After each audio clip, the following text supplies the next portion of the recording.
Thanks for joining us on the Good Enough Mompreneur Podcast this week. I'm thrilled to have today's guest with us. Her mission is to help to end the statistic that 8 out of 10 small businesses fail.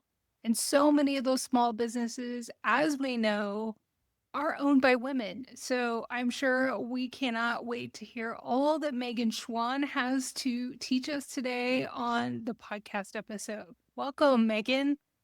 Thanks, Angela, for having me. I'm really excited to be here. Yeah, I'm so excited for this conversation. We're in financially uncertain times. Many people feel that way.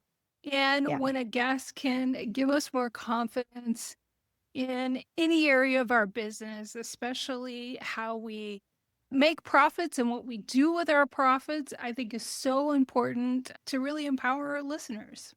So Yeah. thanks. Yeah. So let's start with your personal journey and the inspiration behind starting Sidekick Accounting Services. So, long story short, I just kind of fell into owning my own business. I got into accounting as a teenager. I was actually a teen mom.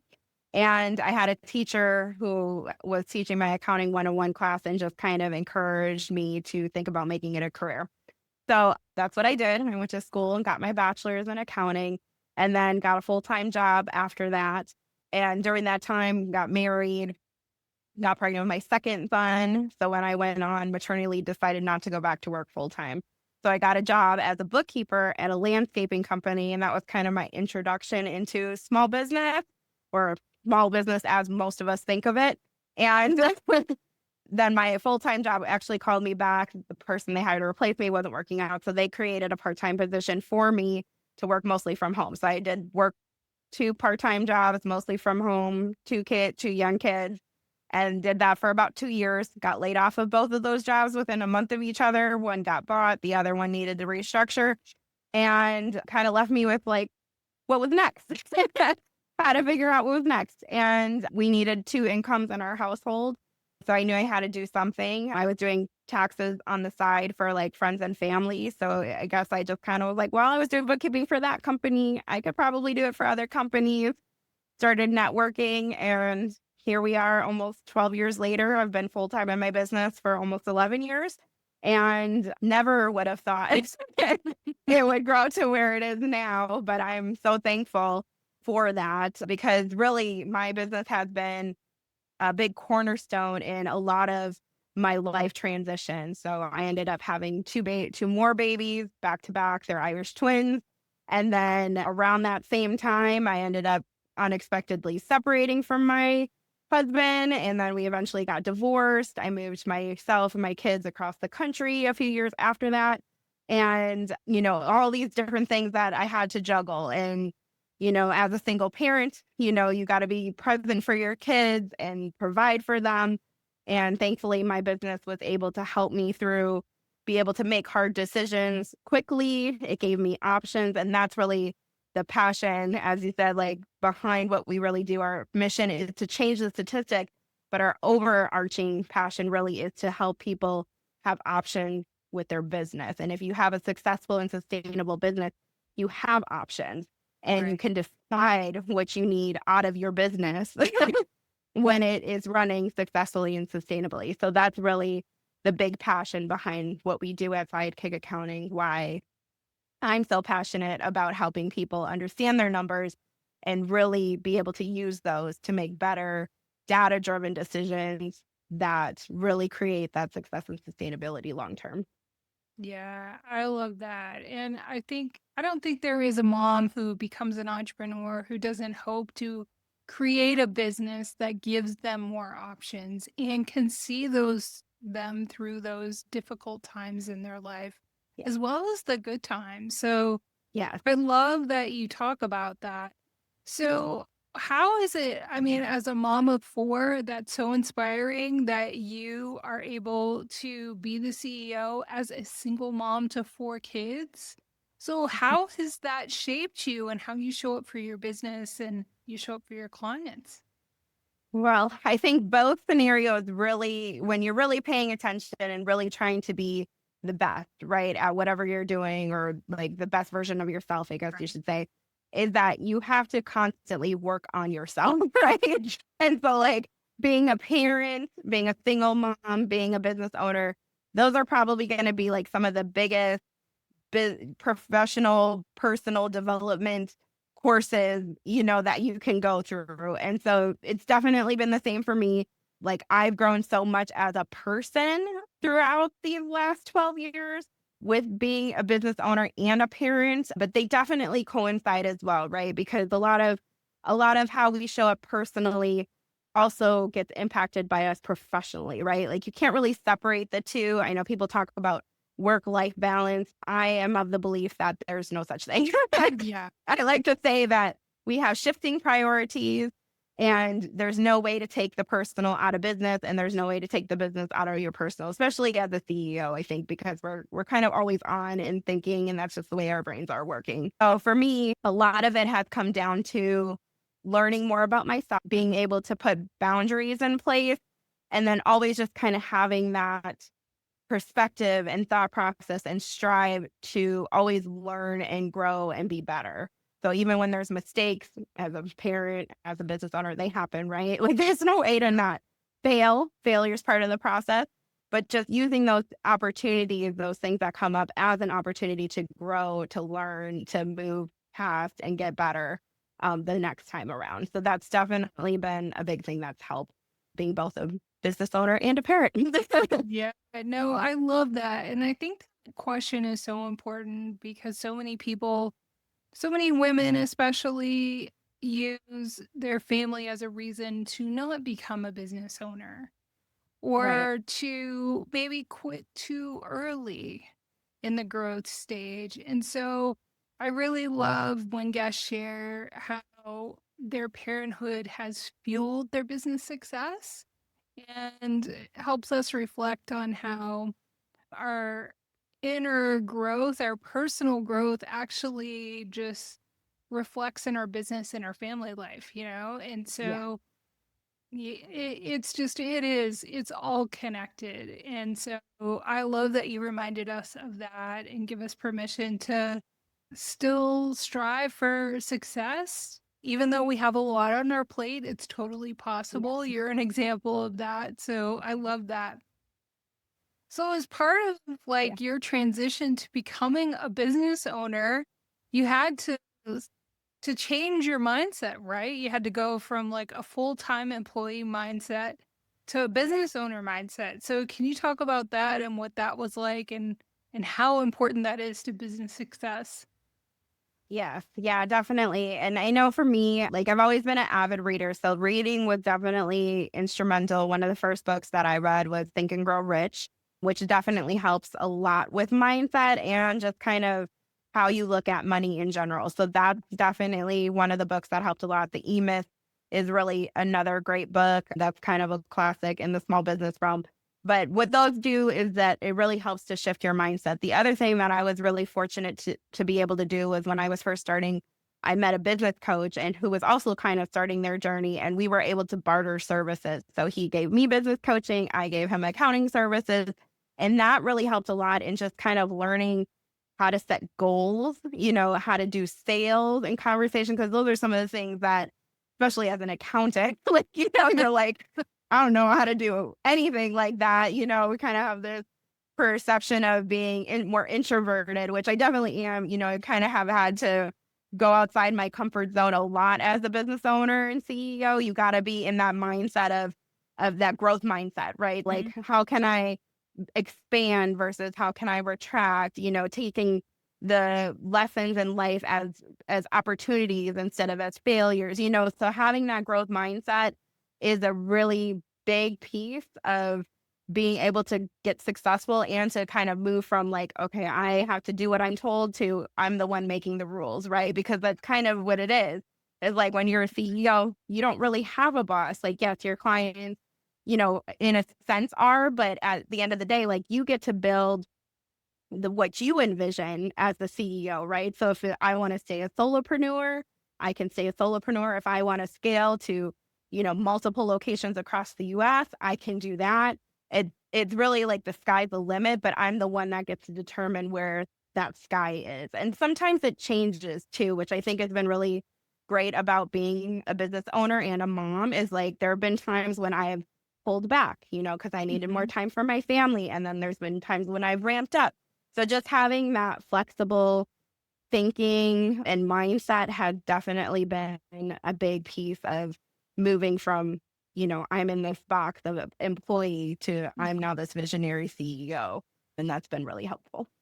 Yeah, and it can be so hard when you've been an employee your entire life, your Yeah. entire professional career, and then suddenly you have all this freedom and Yeah. you think about everything differently. And it's scary, I think, for many people. Yeah. And oftentimes, one of the hardest things that you have to do initially when you start your business, but along with that, along with starting a business and how you use your time and you create your life along with that business, everybody brings their own baggage around money and Yeah. what they think about that. So, talk to us about some of the common limiting beliefs that you see with your clients around money, and how can we start reframing some of those limiting beliefs to free us up to have more money, use it more wisely, and set ourselves up for more success. Yeah. That's a great question. I would say the two that I would probably want to highlight with that is definitely like the limiting belief of I can't understand my numbers, or I don't know how to, or I'm not good at business, or I'm not good at this number thing. And I always like to say, like, I'm an accountant, but I'm also a business owner. So being good at accounting or understanding my numbers isn't really contingent upon me being an accountant. It's dependent on me being a business owner. Like when you lead into your numbers and you get a better understanding of them, you start to understand the story and the connection between how your decisions affect your numbers. So when you lean into that, you don't have to be good at accounting or good at math. You just have to be curious about what's happening. And the more you can lean into that and the more you can like embrace it and learn to understand it, the more you're going to understand, the more empowered you're going to feel. And then essentially, the better decisions you're going to be able to make because every decision goes back to our numbers, whether we like it or not, whether we realize it or not. So the more you can understand your numbers, how that works, the more control and proactivity and strategy you can put into the decisions you make in your business. The second limiting belief people have is often related to pricing. Is another big thing, especially for women. I think a lot of times, like, we really undercut ourselves. And sometimes it can be really hard to figure out, like, how should I set up the pricing? I always tell people, like, start at cost, to figure out, like, what are all the pieces and cost of what I need, add that up. But you have to go back to, like, what do I need on my business? Like, what does that dollar amount look like? Start there because you want to make sure you're profitable with whatever and the profit is what's left over after you take out the costs, right? So making sure you know understand your profit margins is important. But then beyond that, it's really, like what is the goal? What is the value that I'm bringing? What is that? How does that compare to other people in my industry? Am I pricing it based off of what I just pull this number out of thin air, or is there some strategy and thought process behind it?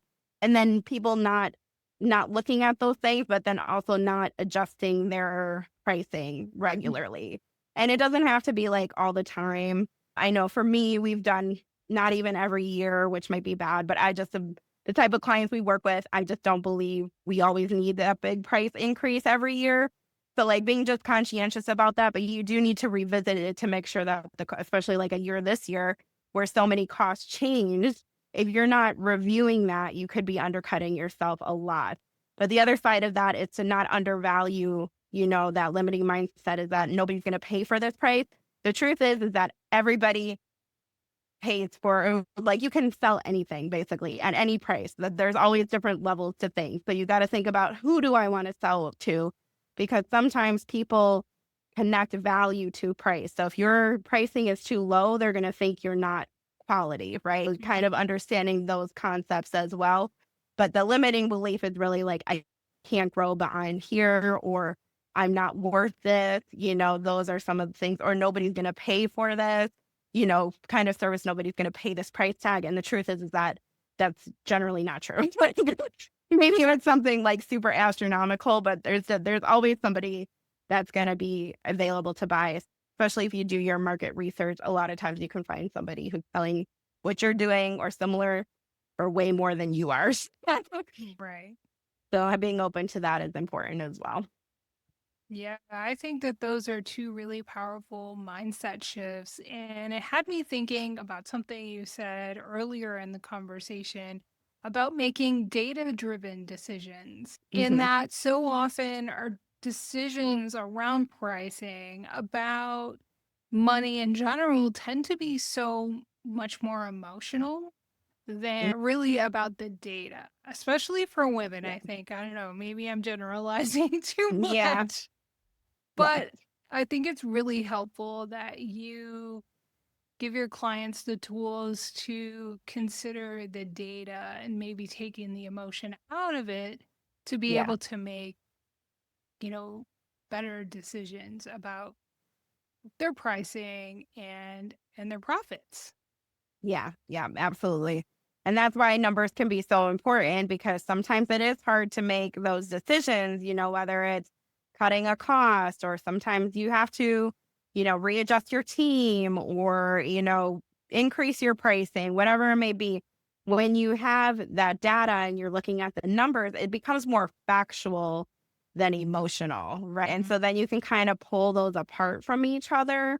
And it does make it a little bit easier. I mean, it's not always like super simple, because I feel Right. like, especially when you're more of an impact or purpose driven, Mm. entrepreneur, there's always, I think we always just kind of feel a little bit, but, Mhm.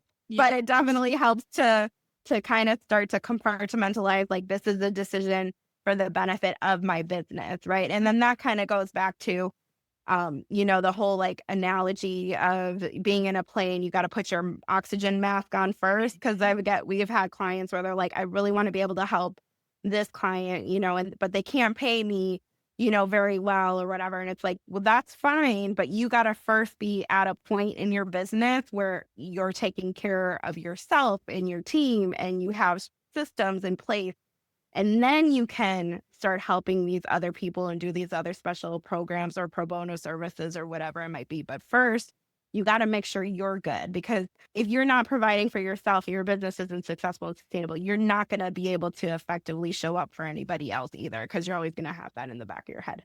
Sorry, that was kind of a tangent, but No, I think that's great. And it's so, and I think you made a couple of really important points. So many of my listeners have that business, they're heart centered. They have yeah, that impact business. They definitely approach business differently. And we don't always consider the longevity of the business in the long term as being able to help more people, where right. sometimes kind of just focused in the now. In the now. Yeah, So I think exactly. those are really important points. Yeah, you gotta be good first before you can have that greater impact and ripple effect as well. So, Right. mhm. Right. Well, I've talked to some business owners, and especially among women. And like you said, I love that impact business owner that you mentioned. Especially hear them say, like, it's not about the money, which Yeah. hmm, Yeah. always makes me pause, because if it's not about the money, eventually it has to be to stay in Right. business. But talk to us about the profit first method and Yeah. its impact on small business owners when they kind of, especially if they have that mindset of like, it's not about the money. Yeah, it's a great system to help combat that, because profit first is it's a cash flow management system at its roots, money management system. But what it does is it flips the accounting formula, if you will, upside down. So normally when we think, profit, we take our revenue or our sales, and then we minus our expenses. and whatever's left over is our profit. Well, when we do profit first, we kind of flip that around where we take our revenue, our income, we take out the profit first, and then whatever's left over is your expenses. So what it does is it helps to force profitability, and it also helps you to identify the pain points a lot of businesses have, because your profit is what pays your salary or your distribution or your draws. It should be paying your taxes for your personal income taxes, and it should be enough left over where you can strategically reinvest into your business. But those are the areas that a lot of business owners struggle with. They don't have money set aside for taxes. They're not paying themselves enough or at all for the work they're doing in their business, and they don't have anything left over to make strategic moves within their business because they're always just kind of breaking even. So we need our profit to cover those areas if our business is going to be truly profitable. So profit first helps to force that to happen. And then the other thing that kind of happens with that is that it causes you to be more innovative, because if you can only use what's left over for your expenses, then you have to sometimes get a little bit creative on how you're going to solve a problem, right? So it forces kind of this innovation, which a lot of times entrepreneurs and business owners are actually really good at, but sometimes we're not good at it until we're up against a rock in a hard place. So it kind of superficially creates that. But the other part of that, as far as like the management, cash flow management and money management system, is it really helps to stabilize your cash flow. So instead of us, rolling with the punches throughout the year, we're planning where our money goes, which buckets it goes into throughout the year. So for a lot of clients, what I think it does is it helps to bridge the gap between your monthly reports and what happens on a day-to-day basis. So it helps to really empower you to understand your money, to understand your profitability, to be more strategic with your money and your cash flow, and not have to, quote unquote, be good at math or to understand accounting. It really helps bridge that gap and make it more tangible for the average or, maybe not financially literate or as financially literate person, which I think is the big part of why it's so useful and so helpful for people to utilize. Look, I have done over 200 interviews. I have talked to multiple accountants on this podcast, and you're the first to really change the way we think about our profits. So I love that. That's just Awesome. really like empowering, and to flip that on its head and think about our profits differently and what's left over differently. That is like, I don't do sound effects and things like that, but that's a little mind blowing. That's like Yeah. really amazing. Mhm. Love that. It's a great system. Yeah. It's I've never heard of that, and that's just really wonderful. So, Cool. in addition to that profit first method, are there any essential like bookkeeping and financial systems that small business owners should have in place? I mean, just a bookkeeping system in general is really important to have in place. And that starts with having a separate bank account for your business. Yes. Business ownership 101, please. Yes. Yeah. Don't Yeah, but commingle it's crazy. those Yeah, it's funds. crazy how many people kind of miss that step, and I know it's really easy to commingle or to like think about it as like one thing. But the truth is there's a couple of things. One, from like an IRS compliance perspective, if you've got your stuff commingled, you could be in really big trouble if you ever get audited. So you want to make sure you're treating it as a separate entity apart from yourself. So like that, of course, is the main thing from like a compliance standpoint. But the other thing, which is it kind of goes in the same mindset, is that you need to treat your business as if it is something separate from like a mindset perspective. Like if you are not treating your business as a business, then you're not going to be able to grow it as a business. Like how you think about your business, how you operate with it, if you're not treating it or thinking of it as its own entity, as its own being, like we joke that our businesses are like our babies or our children, but it's true to some extent. Like we need to think about it as something outside of ourselves, especially if you want to grow and scale, because at some point it is going to be its own thing. Like you're making decisions based off of the benefit of the company, not for yourself anymore. It's like, what is going to benefit the company versus what's going to benefit me? Even though those things are kind of tied together, but it's a bit of a mindset shift, even that in and of itself. So having a system in place for different bank accounts and then bookkeeping just in general is also really important, because if you're not doing your bookkeeping on a regular basis, it's going to be really hard to think about if you missed anything, like maybe you did use your personal card for something, or maybe you forgot about that expense. And trying to think back 12 months is going to be a lot harder than just trying to think back the previous month. So having a system and cadence in place is going to be a really great system to put in your business so that you have the information you need to start making those data-driven decisions. If you don't have the data, you can't make data-driven decisions, and it starts with your bookkeeping. That's like the foundation of all of that information you need for that purpose. Yeah.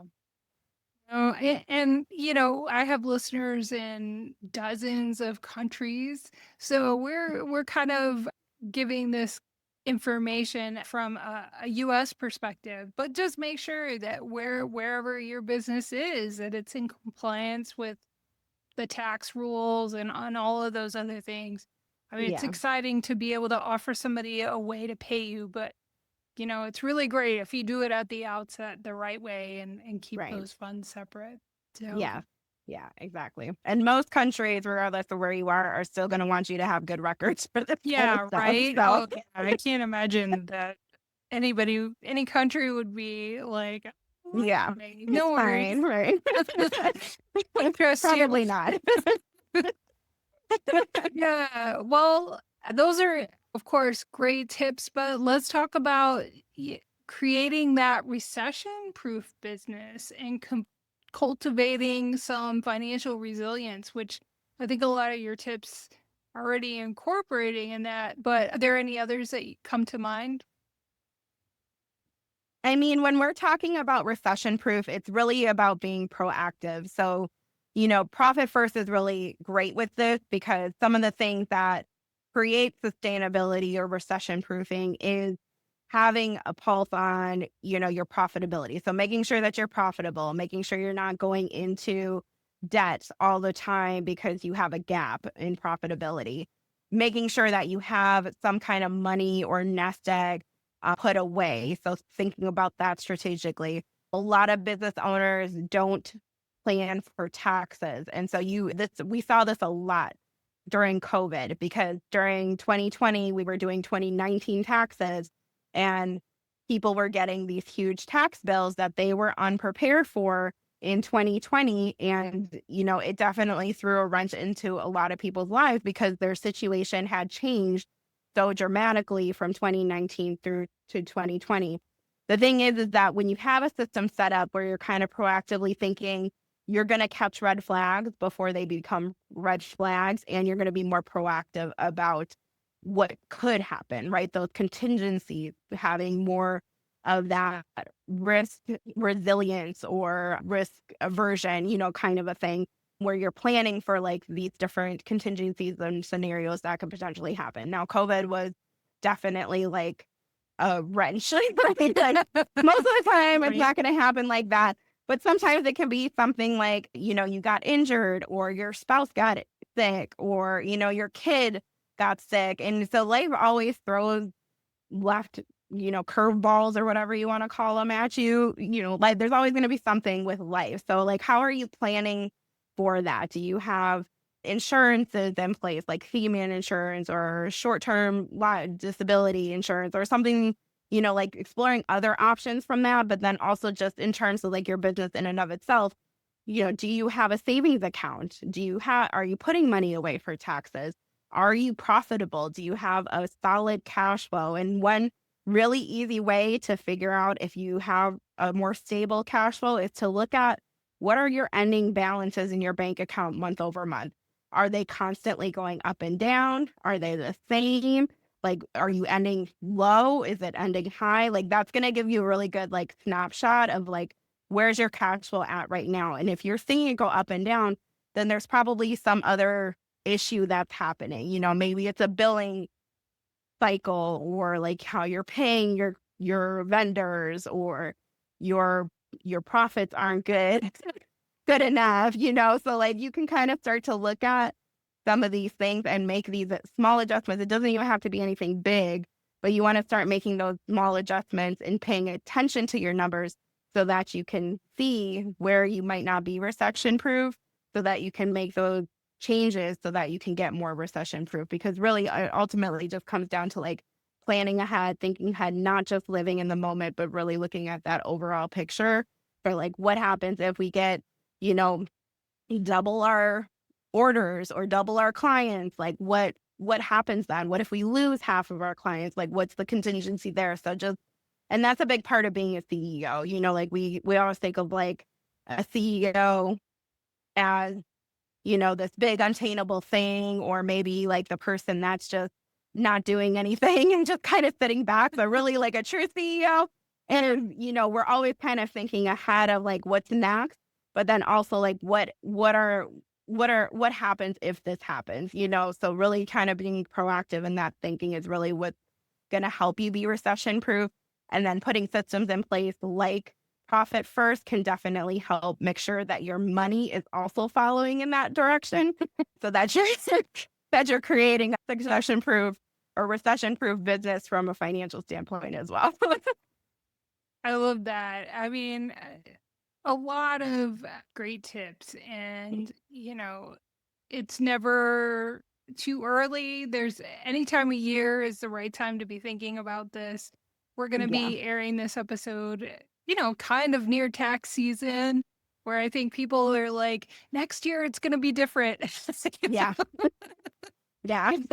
I want to put things, taxes away gradually and do all that kind of stuff. Yeah. So I think it's a great time to begin to start thinking about that if you're not doing that already.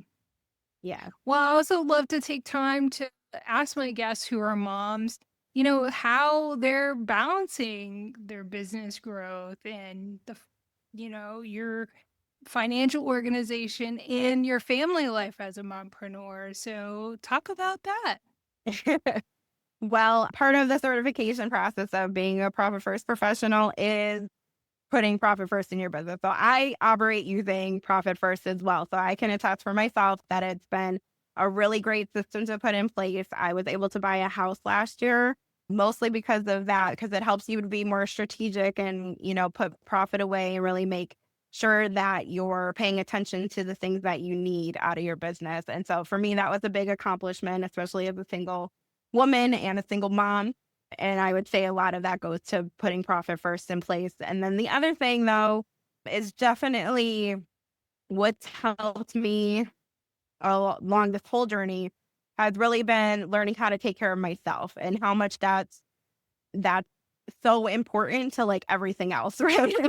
Kind of going back to that oxygen mask, like Right. I've definitely have had a lot of seasons where I've been in survival mode. But what I've learned in that is that you really have to take care of yourself because it affects everything else. It affects how you show up in business. It affects how you show up as a mom. And just giving yourself grace though as well, because you're going to mess up a lot. I did, or you're going to feel like you're falling short. Just giving yourself a lot of grace has helped me to be able to balance, if you will, everything and all the demands, because it can become really overwhelming, being responsible for my team members and my clients and my kids, and myself, too. So you have to really be okay with not being perfect, which I think sometimes as business owners and maybe as women, we have this concept that we got to be super women, and it's just not realistic. Like you can't be superwoman all the time. And we shouldn't force ourselves to be, because then we're always going to feel like we're not measuring up. And that's a really hard, thought on our mindset as well. So you're kind of like backtracking yourself when you think that way. Right. And then also, like being okay with help. Like I have a housekeeper that comes like once a month to just kind of do a deep clean, and it just kind of helps me reset. This year I've worked on like decluttering a lot. So just kind of working on my mental space, the physical space affects our mental space. So just things like that. Like it doesn't have to be anything big, but just like little things. And then taking time to enjoy the things that I enjoy. So because I'm a single mom and we don't have a lot of family close by, which means I have my kids all of the time, I take Fridays. Fridays are like my day to decompress. My kids are at school. I can, get a pedicure, or I can go watch a movie, or I can go out, to a restaurant, or I can just take a nap. Whatever it is, like building that into your life can help a lot for trying to balance all of the pressure and things around. So think about like what you need, what you enjoy, and make sure you're prioritizing those things as well. Yeah. No, all really great points. I love that, Megan.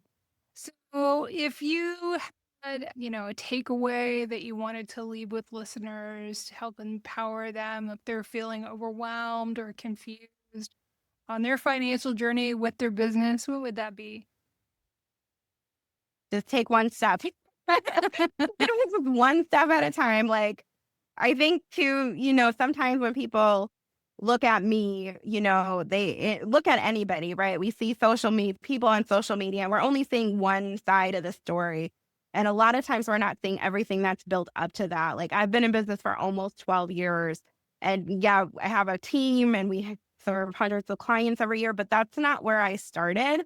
And like taking one step at a time is what gets you here, or wherever you're envisioning, right? So just think about like that one step that you can take today. Maybe it's separating your bank account.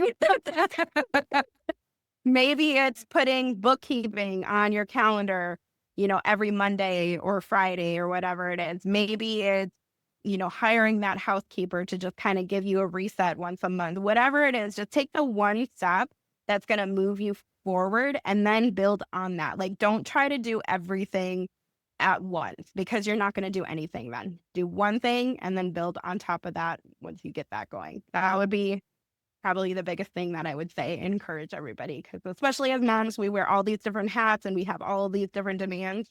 Sometimes all we can do is just one thing, but one thing is super powerful. Right. Do the one thing.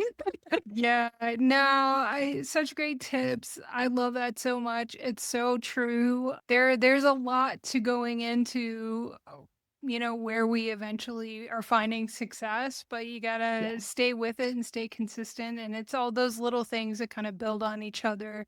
And Mhm. congratulations for purchasing your own house. That's an amazing Yeah. accomplishment.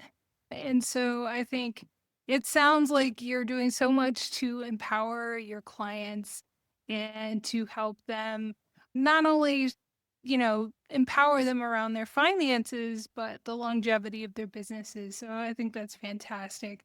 Thank you so much for the great conversation and insight. I'm sure listeners going to want to connect with you. Where can they do that? So I'm on all the platforms, LinkedIn and Instagram and Facebook. You can also go to chatwithmeg.com. That'll take you to my website where you can book a call, or all the links to all of those things is on there as well. So I'd love to connect with anybody or have a conversation. No Yeah, pressure. You can book a consult and we can talk more. I love that so much. Thank you, Megan, so much Thank you, for Angela. just the lovely conversation. It's been a pleasure. Thank you, Angela. Fun conversation. Thanks for having me. Yeah. Oh, thanks. It's been great.